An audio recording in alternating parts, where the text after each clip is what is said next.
Welcome back to Midday Kentucky. Katie and I are sitting here with Johnny Cantrell from Uprising, and Johnny, welcome. He is the chief operating officer with the company. And tell us about Uprising. We're a nonprofit organization, formerly known as Consumer Credit Counseling Service of Central Kentucky and the Midwest. We're actually the first and the oldest nonprofit credit counseling agency established in the United States in 1955. Well, what we want to talk to you about today is signs that you might be living beyond your means. And it kind of ties into what we were talking about in Table Talk, these expensive educations that people can't pay back, and sometimes that just trickles on throughout your adult life. So give us kind of some backstory of living beyond your means. There's a lot of signs. One that sticks out to me because I'm a big saver, and that's where I like to gravitate to with everybody I work with.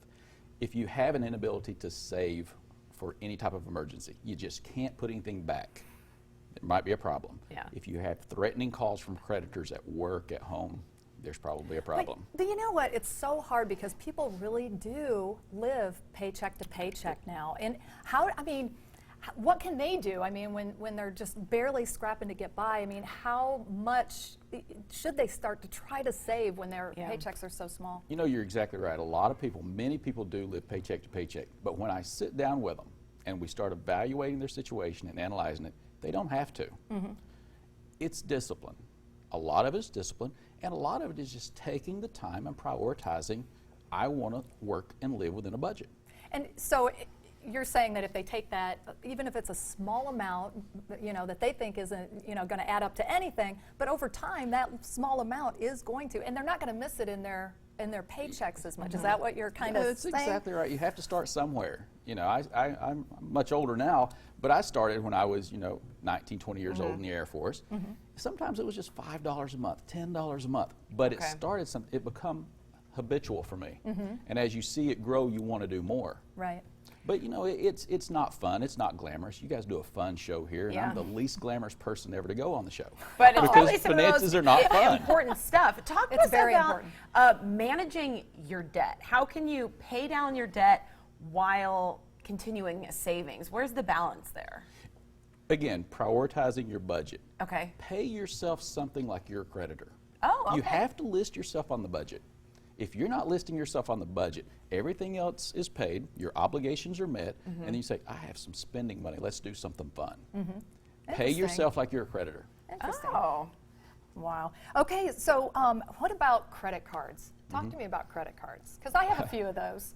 We all have to use them these days, especially if we travel. There's nothing wrong with using a credit card. If you're using a credit card, you're paying the minimum payment, and you're still using it, you probably have a problem. Try to pay 3 times the minimum payment. Otherwise, a basic purchase, you have a balance of $2,000, $3,000. It could end up being 8 years worth of debt if you're making the minimum payment and still using it. Right, right. And so, you're trying to pay off these credit cards, but do you even recommend to pay them off, or do you say bring them down to a manageable level so that it helps your credit score? How does that If we're talking about multiple credit cards, liquidate them. Liquidate as many as you can, use one credit card. Now, if you have one credit card that you have to use on a regular basis, there's nothing wrong with carrying a balance on it because we're continuously using it through a cycle. But using multiple credit cards, having balances on multiple credit cards, making minimum payments on those cards, that's a major sign of trouble. Well, Johnny, what is your advice for people at home, like you said, maybe living paycheck to paycheck? They're trying to iron out that budget.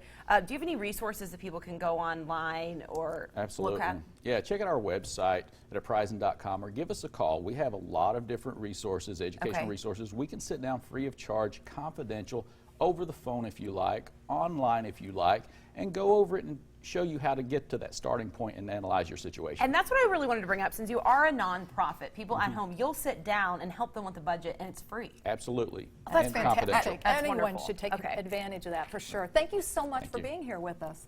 All right.